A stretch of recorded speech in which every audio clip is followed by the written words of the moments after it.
Në shtator të vitit të kaluar nisi një aksion I përgjithshëm për largimin e të gjitha automjeteve të braktisura në pikat e grumbullimit, të cilat prej vitesh zinin hapësirat publike duke përfshirë edhe qytetin e Vlorës. Në shtator të vitit të kaluar nisi një aksion I përgjithshëm në të gjitha pikat e grumbullimit të automjeteve duke përfshirë edhe qytetin e Vlorës. Me njëherë më pas nisi edhe inventarizimi të gjitha mjeteve të cilat qëndronin prej vitesh në këto pikat të grumbullimit, por ndërsa jemi tashmë në prill të vitit 2026, më shumë se 6 muaj nga aksioni, asgjë nuk ka ndryshuar. Automjetet vijnë të qëndrojnë stok në pikat e grumbullimit, ndërkohë që u deklarua atëherë se këto hapësira do të shërbenin për qytetarët, por edhe për pushtetin vendor. Por duket se asgjë nuk ka ndryshuar. Automjetet vijnë të qëndrojnë në pikat e grumbullimit ashtu si 6 muaj më parë.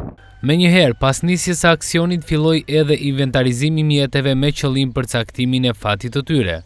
Ky aksion kishte si synim lirimin e hapësirave të zëna nga këto automjete dhe vënien e tyre në dispozicion të pushtetit vendor dhe qytetarëve.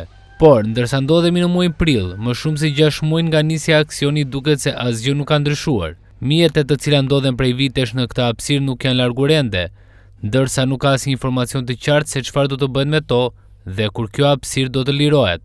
Largimi I mjeteve u deklarua se do të kryej edhe për shkak të ndotjes si ato shkaktojnë, por duket se aksioni I nisur në shtator të vitit 2025 ka mbetur vetëm në letër pas një reagim konkret për zhvendosjen e tyre.